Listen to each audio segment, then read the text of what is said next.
ছন্দর মধ্য দিয়ে গল্প দিয়ে গেল কি থই থই তা থই থই।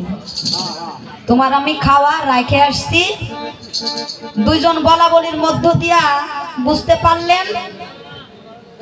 তো যিনি তাঁত বোনাচ্ছে খালি তোমরাই বলবে, আমাকে একটু বলার সুযোগ দাও। কি খটাখট তা খটাখট, তোমাদের ভালোবাসা আমি বুঝে ফেলেছি।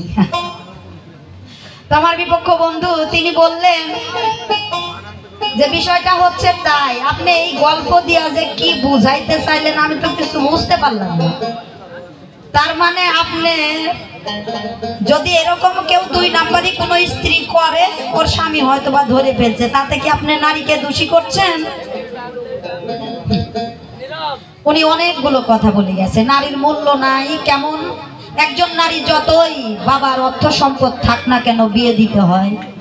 যার জন্য পুঠিয়ার একটি মেয়েকে দিয়ে উদাহরণ দিলেন, তার দুইটা পা নাই,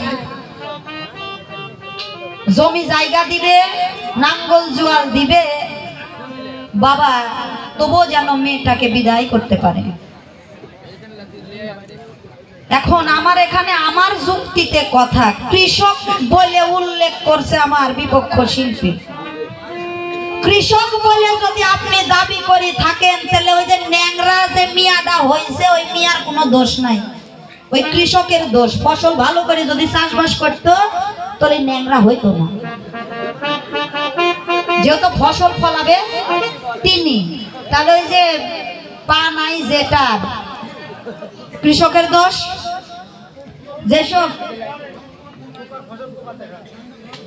ও ঠিক আছে ভাইজান, আপনার কথা কানে আসছে, উনিও শুনতে পাইছে। একটি প্রশ্নের উত্তর চাই, আশা করি তিনি দিবে। বয়স হয়ে গেছে তো, আমি জানি পুরাতন চাউল ভাতে পারে, কিন্তু বেশি পুরাতন হইলে বাপু পোকা লেগে যায়। তো যাক, আমি আগে একটি গান করি, গান করবার পরে ওনার যে যুক্তিগুলো আছে আমি চেষ্টা করব বলবার জন্য, তারপরেই কথাগুলো হবে। তবে যে প্রশ্নটার উত্তর তিনি দেননি, অবশ্যই তিনি উত্তরটি অবশ্যই দেবেন, হয়তো বা অখেয়ালে দেননি। প্রশ্নটি হলো, একজন নারী দিন রাত 24 ঘন্টার মধ্যে 3টা রূপ ধারণ করে, তাই না বাবা? সকল এই প্রশ্নটার উত্তর দেয়নি, দিয়ে দিবে আশা করছি, যদি জানা থাকে অবশ্যই দেবে। একটি গান।